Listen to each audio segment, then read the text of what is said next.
Many times in life, we compare ourselves to others. We ask, why can't I be like them? This comparison often makes us feel unhappy in today's fast paced world. With apps like TikTok and Instagram, this habit has become even more common. One day, a crow was flying and landed on a tree branch. While sitting there, he saw a swan swimming in a pond nearby. The swan had bright white feathers, and some villagers came to admire its beauty.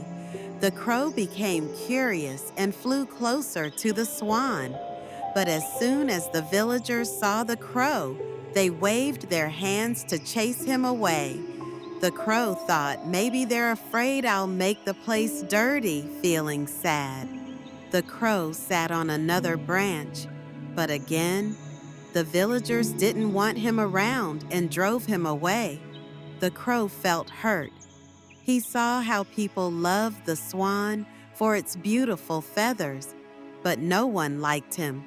With the heavy heart, the crow left the village and flew deep into a forest.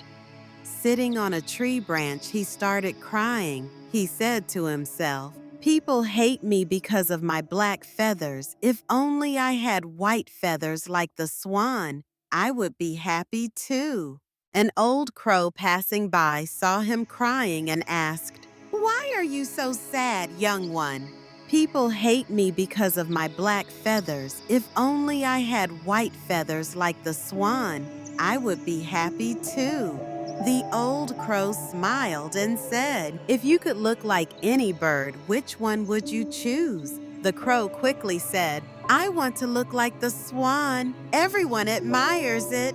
The old crow said, "There's a magical spring deep in the forest if you bathe in its water with a pure heart. You can change how you look, but before that, why don't you ask the swan if it is truly happy?" The crow agreed and flew back to the pond. The crow went to the swan and asked, "Dear swan, you must be the happiest bird in the village. Your white feathers are so beautiful and everyone loves you. Are you happy?" The swan looked down and said, "Thank you for your kind words. My feathers may be beautiful, but I am not happy. People keep me as a pet, and I cannot live freely when I grow old. They might even use me for my meat. I don't know if I'll still be alive tomorrow." The crow was shocked. "Then who do you think is the happiest bird?"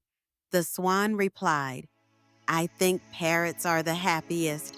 Their colorful feathers are more beautiful than my white ones, and people don't eat them." The crow thanked the swan and flew off to find a parrot. After searching for some time, he found sitting on a branch. The crow said, "Dear parrot, your colorful feathers are so lovely. You must be the happiest bird." Teen Parrot sighed and said, "My feathers are pretty, but because of them, people put me in cages. I spend my life looked up and I'm always scared." The crow felt even sadder. He asked, "Who do you think is the happiest bird?" The parrot replied, "The peacock must be the happiest bird. People admires its beautiful feathers and they give it a big cage to live in." The crow flew to a zoo to meet a peacock. He saw the peacock spreading its colorful feathers, while many visitors admired it. The crow said, "Dear peacock, you are so beautiful. Your feathers are amazing. You must be the happiest bird in the world." The peacock looked at the crow and said, "No, my friend, I am not happy. People take my feathers and sell them. It is painful when they pluck them, and it keeps happening again and again. I wish I could live freely like you. No one bothers you, and you can go wherever you want." Hearing this, the crow was surprised. He realized he had been taking his freedom for granted. The crow thanked the peacock, and back to the old crow, he said, I don't want to be anyone else. I am happy to be a crow now. The old crow smiled and said, remember, you are unique and no one can be a better version of you than yourself.